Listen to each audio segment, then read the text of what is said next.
I, 27, female, got engaged to my fiance Aaron, 26, male, last year on our 3rd anniversary. We have known each other since high school. We became best friends within days of meeting each other. Eventually, we started dating. My parents, Frank and Aria, 50, male and 50, female, were always very involved in my life, but his parents, Ross and Melissa, 56, male and 48, female, were never that involved in his life. But they still did not think twice before demanding our honeymoon from us. They wanted us to cancel our honeymoon. Well, no, they wanted us to let them go on our honeymoon instead of us.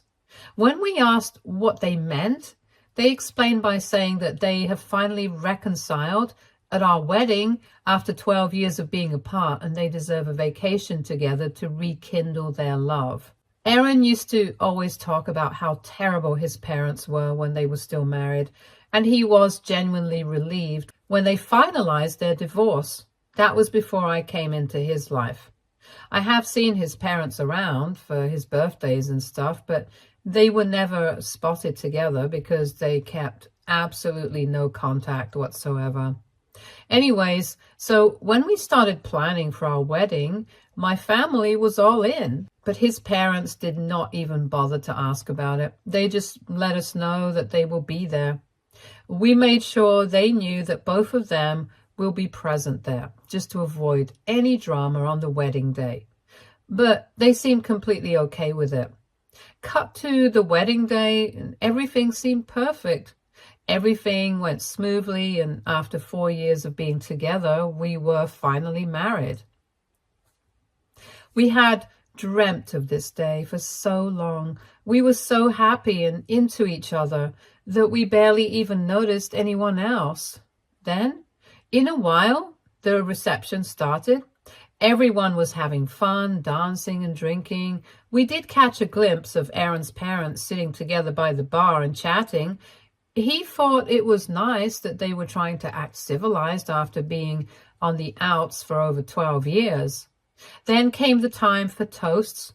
Our friends and my parents gave the most beautiful toasts, and we thought it was done. But then Aaron's parents said that they wanted to give a toast together. The thing is, even when it came to Aaron, his parents never agreed on anything, and the story of their divorce was famous all over town. So when they announced that they wanted to give a toast together, quite a few heads turned. But of course, we were happy that they wanted to say a few nice things. But they did not say a word about Aaron, and neither did they congratulate us on the wedding. They kept reminiscing about the time they spent together. Again, it was amazing that they were getting along, but that day was not supposed to be about them. It was supposed to be about their son and his bride. But we just guessed that they had a little too much to drink, and we just ignored whatever happened. Apart from this, the reception went well. No one had any complaints. We were supposed to leave for our honeymoon 2 weeks before our wedding. Around 3 days after the wedding, my in-laws showed up to our house unannounced, together. It was weird, if I'm being honest, and anyways, they sat down in our living room. We gave them some tea, and they skipped any sort of pleasantries and went straight to their point. They wanted to go on our honeymoon instead of us.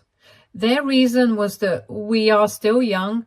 We will be able to go on any number of trips we want to, but they are old and they do not have that much time left in their lives. So we should give up our honeymoon to them. To this, Aaron and I said that if they wanted to go on a trip, they could easily book any place they wanted. It would not even take that long. But according to his father, spending money on trips is a waste of money, and taking time to plan a whole trip is very boring and annoying. But since we have already paid for everything and planned out everything, we should just let them have it, and they would pay us back once they returned. Aaron thought they were joking, so he laughed at what they said, but then he realized that they were being very serious. He asked them why they would even suggest something so ridiculous, and he was completely against it. We had planned this trip for months, and then canceling it for his parents just felt like something we would have never even thought of. But his parents kept insisting. Aaron was very firm on his decision, and he told them that he would not even want to consider this. But if they need any help with booking anything or planning anything, he would be more than happy to help. But his parents kept insisting, and they started guilt-tripping him. They started reminding him that they raised him and this is the least he can do for them, and that he owes them everything. They even gave him a rough amount of what they spent on him throughout his life. And by this time, Aaron was feeling terrible and he just wanted them to leave. In haste, I just told them we would think about it, and they seemed content with that, and they left. Later that day, Aaron and I sat down and had a conversation about what we wanted to do, and both of us decided that we would talk to his parents and make them understand that this trip was meant for us to begin with, and we would like to keep it that way. But before we could reach out to them and let them know about our decision, we heard from them again. We were added to this group called Family, where we received 4 to 5 long messages. The messages basically stated that we should plan a second wedding for them, and that this will be their way of telling the world that they are officially off the market and together again. According to them, once they get married again, we can all be a big happy family, and they would like us all to move in together. They added that they think we should plan their wedding because our wedding was beautiful, and my mother-in-law wants something similar to that. We were stunned. Aaron was losing his mind. He kept rambling on about how toxic his parents were to each other and to him, and that if they got married again, it would be the worst possible thing ever because they were always at each other's throats before they separated. And this time would not be any better. On top of that, they wanted us to live with them, and it seemed almost impossible for Aaron, because growing up around them was traumatizing enough for him. He did not want to put himself or me through that. I was trying my best to calm him down, but seeing him like that was really scaring me because he is the calmest person I know, and if something is bothering him so much, it had to be something serious. After a long time, he finally calmed down, and even though it was very hard for him, he spoke to me about how all of this was making him feel. I understood. Growing up, he always hated being around either of his parents, and if he had to live with the both of them, he would not be able to deal with that. So we decided that we would firmly stick to our decision and let them know that letting them go on our honeymoon instead of us would not at all be possible, and we would not be able to help them arrange the wedding. We asked them to meet us for lunch at a restaurant because we thought they would not be able to create a scene in public. We sat down, ordered some drinks, and we went straight to business. We told them whatever we had to say. We made it clear that this was our financial decision. Before we could even finish talking, Melissa got up and screamed in front of the whole restaurant, claiming that their baby boy could never decide to turn them down, and that it must be me who made these decisions. They called me a home wrecker, a bridezilla, and they said I was manipulating their son and turning him against them. Hearing this, Aaron got up and yelled at them, saying that he does not want to be a part of their wedding, if there will be one at all, because they were terrible together. And he added that he would not tolerate anyone saying anything bad against his wife. He asked me to grab my bag, and we stormed out from there. On our way back, I asked Aaron if he thought I manipulated him into making this decision and if I was getting between him and his parents. He assured me that I have nothing to worry about, and that his parents always find someone else to blame, even if the blame is completely on them. He asked me to focus on the rest of our honeymoon planning. We are leaving for our honeymoon tomorrow. They have not reached out to us for anything, but now I'm wondering if I was being selfish not letting them have their second chance. Maybe I should have given a little more thought to it. AITA for refusing to cancel my honeymoon so my in-laws could get their second chance. Update 1. Hi guys. It has been 3 weeks since I posted. We returned home from our honeymoon last week. It was the most amazing trip ever. Both of us had the time of our lives. Whatever stress we had till then, we forgot about all of it. A lot of you were asking about Ross and Melissa's famous divorce stories, so here it is. Ross and Melissa divorced because their marriage was in serious trouble. They were always fighting and hurting each other. They both cheated on each other multiple times, just adding to that situation. Their friends and family and almost everyone in town witnessed the arguments and problems, so word spread quickly. Everyone knew about their chaotic relationship and how toxic it was. The constant drama made it famous, and everyone had their own opinions on it. After years of this drama, the divorce was finalized, much to Aaron's relief, because he was struggling for years to deal with his parents' issues. Anyways, my in-laws have been going around to their relatives and bad-mouthing me. They're telling everyone that I created a wedge between them and their son and that I was manipulating him, and I did not let them have a fresh start. I had received multiple texts from Aaron's relatives calling me names and saying terrible things to me. Aaron received texts as well, but the difference was that they were trying to convince him to get an annulment or a divorce because it was not, apparently, too late to get rid of his crazy and controlling wife. We decided to ignore the texts and just enjoy our honeymoon.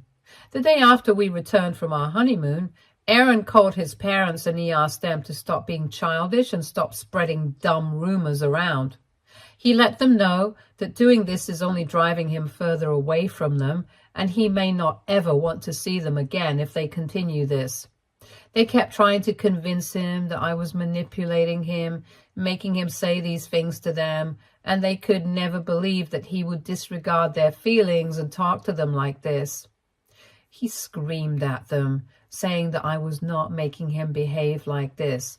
They were forcing him to misbehave with them, and he does not feel good acting like this with them, and there is nothing else he can do about it. He hung up after saying this.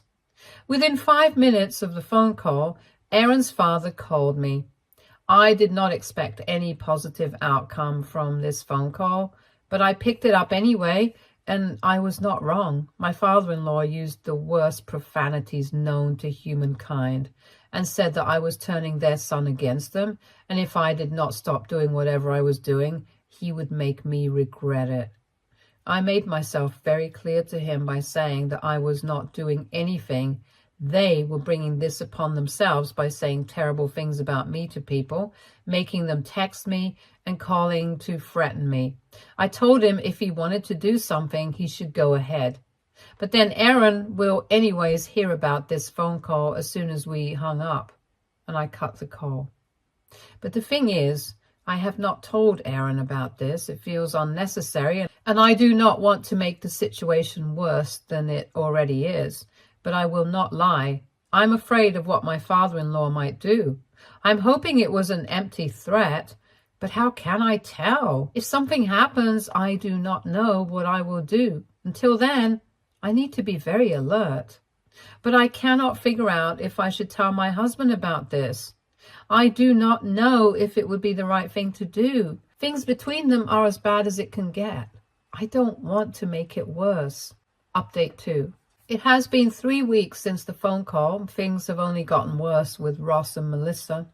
As I mentioned in the last update, I decided not to tell Aaron about the phone call because I did not want to make things worse between him and his parents, and honestly, I was hoping it was just an empty threat. But I was still scared of what my father-in-law might do because I don't know what he could do. Other than that, Aaron and I were doing all right. We were back on our usual routines. I could see him trying his best to not care about his parents and their actions, but it was clearly affecting him a lot. At the same time, he could also understand that something was bothering me. He tried to ask me about it multiple times, but I just told him that it was just work pressure and he does not have anything to worry about. But every time I said that, I felt like there was this weight pushing down on me. I hated the fact that I had to lie to him. I could not decide whether I should tell him about the call, especially since he had just confronted his parents and made it clear that he would not put up with their behavior any longer. I didn't want to add to his already overwhelming stress. It felt wrong to keep it a secret, even though I was just trying not to make things worse. But I knew I had to eventually tell him about the call, so I finally decided to get it over with. Last week I sat down with him and I described his father's phone call and how his remarks had made me feel threatened. Aaron was listening with a tense expression on his face. With every sentence, his anger increased. I told him that I tried to ignore it and think of it as something that had no weight, but I was afraid of what might happen, so I felt like he should know. Aaron's expression changed from concerned to frustrated. He was furious that his father would go so low as to threaten me. I could see he was doing his best to remain calm. He's a very patient man most of the time, but when someone gets on his bad side, he can get very angry, and his anger shows on his face.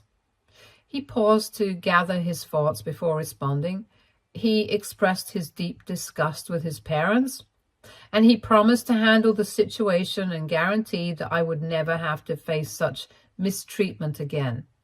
I felt relieved and knew I had made the correct decision by telling him.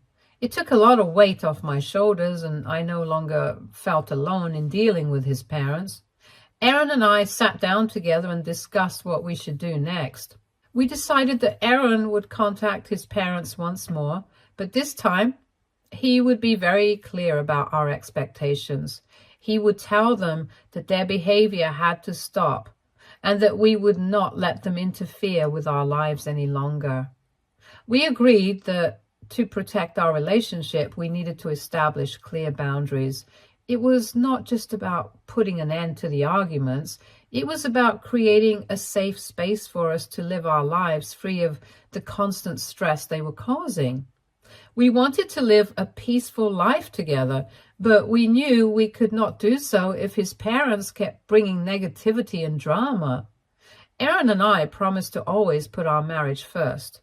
We would not let his parents' actions affect us anymore.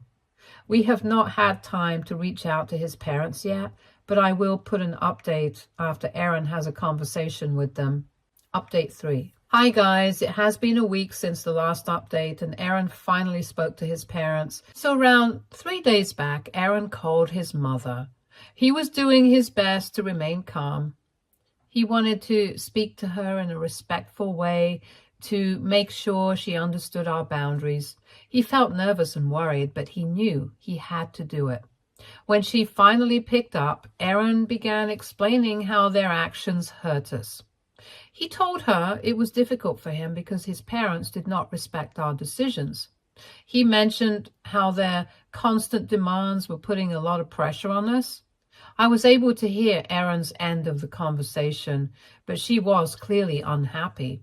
Her voice was loud and upset, and Aaron had to stop talking several times to allow her to calm down. Even though it was a difficult conversation, Aaron remained patient. He kept saying the same thing. We needed them to respect our boundaries and allow us to live our lives. He also expressed his disappointment that they were speaking negatively about me to their relatives. He made it clear that if they did not stop, he would have to back away from them. The conversation seemed to go on forever, and I could tell Aaron was struggling. His mother refused to admit anything, and she insisted that it was our fault. She claimed we were pushing them away and not showing them enough respect. But Aaron refused to back down. He kept saying that we only wanted respect and peace. Aaron looked tired when the call finally ended, but he also seemed relieved that he had voiced his opinion. He told me that his mother did not fully understand why we were upset, but she recognized how serious we were about setting boundaries. We both understood that changing their behavior would be difficult, but this was a good first step. Aaron said he would call his father next, but he needed a break before doing so. Aaron called his father the very next day. This was an even more difficult conversation than the one with his mother. Aaron's father was furious, accusing him of abandoning his family. He also made more hurtful remarks about me. Aaron, on the other hand, maintained his cool and refused to be affected by his father's words. He reminded his father that the only reason we were setting boundaries was to protect our happiness and prevent any further unnecessary fights. He also stated that if nothing changed, he was ready to cut off contact completely, and he told him that the ball was now in their court, and we were done trying to explain things to them. He felt drained after the call, but we knew we had done the right thing by standing up for ourselves and each other. We started to notice a slight difference after that. Aaron's parents stopped calling as frequently, and messages from relatives began to slow down. It was not ideal, but it was a start. We both thought that eventually his parents would see things our way and value the life we were creating together. For the time being, we are content to have some space and focus on our future without being distracted by the constant drama. Update 4. It has been 2 months since the last update, and around 1.5 months back, I received a message from one of Aaron's cousins, Lila, 29, female. We had not talked much in a long time, so this was unexpected. The message was friendly and made me smile. She said that she had heard about the issues we were having with Aaron's parents. She wanted to check on us and see how we were doing. It felt good to know that someone in Aaron's family cared about us. We had felt very alone over the last few weeks.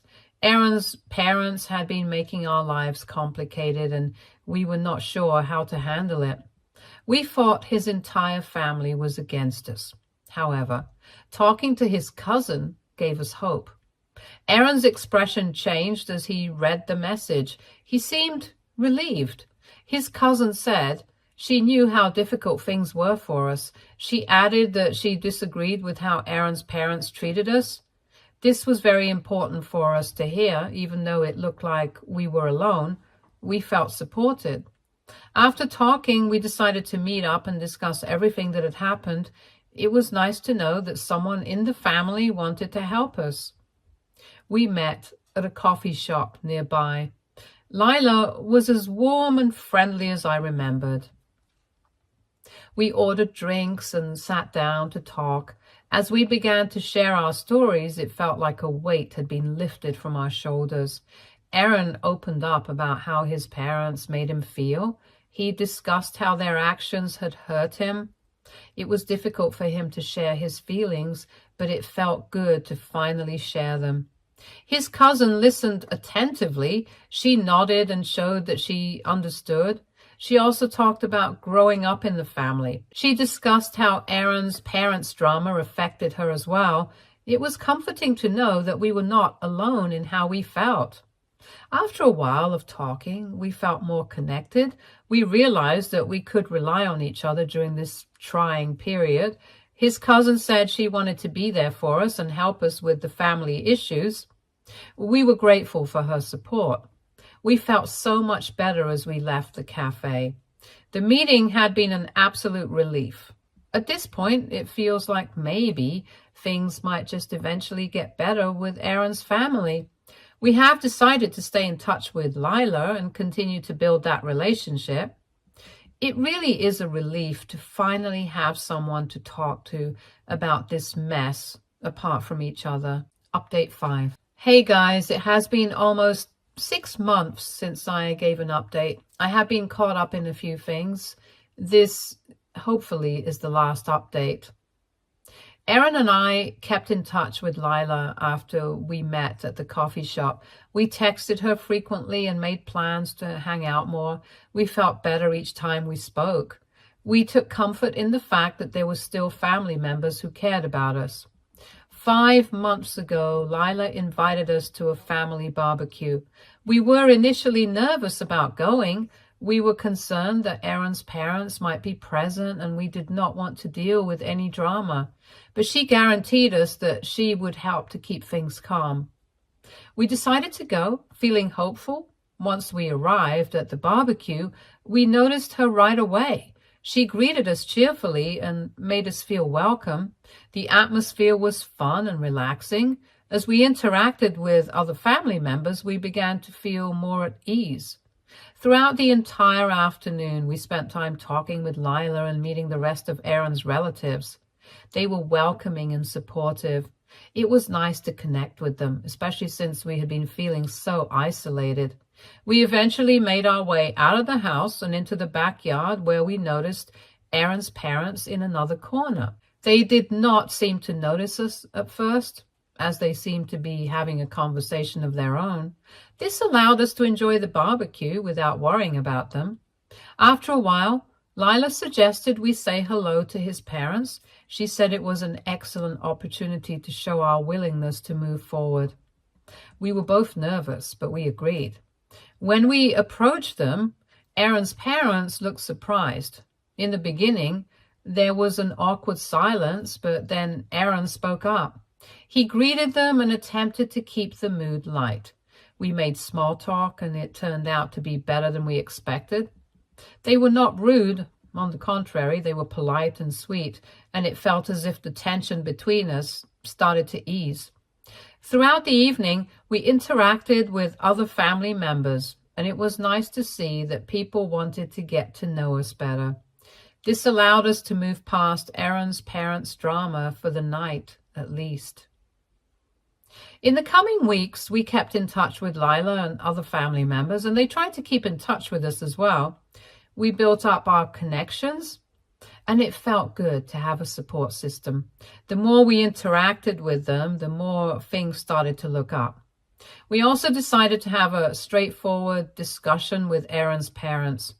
We wanted to set some boundaries, but we did not want to trigger further conflict.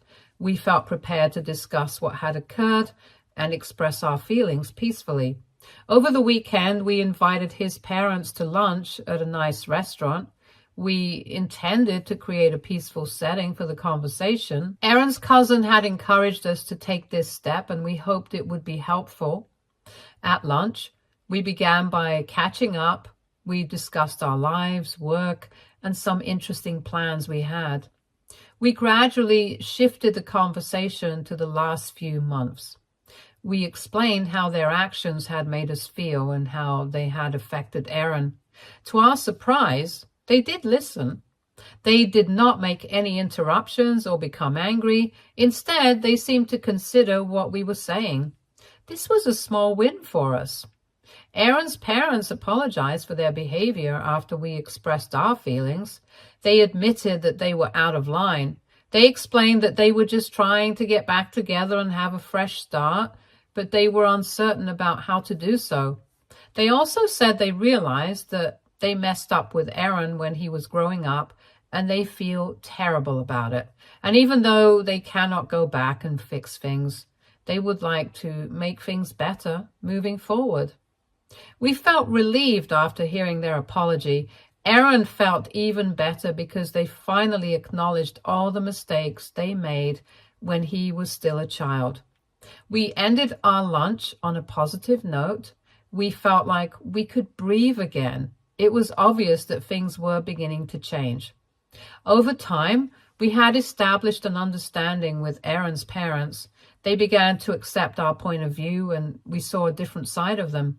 We maintained communication with Aaron's parents over the course of several weeks.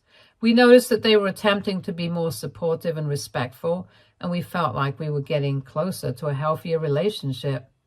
2 months ago, we even invited them over for dinner. It felt good to have them over and share a meal together. We chatted, laughed, and enjoyed each other's company. It was quite the opposite to the tension we had experienced previously. We are getting better at navigating our relationship with Aaron's parents over time. Although we maintained our boundaries, we also made room for communication and understanding. We have been seeing each other a lot lately. Currently, Everything is going well between us and my husband's parents. We're working on building up our relationship with them, and Aaron is working on strengthening his relationship with them individually and together. It finally feels like everything will get better now. Stay tuned for more stories from Our Girl Relationships.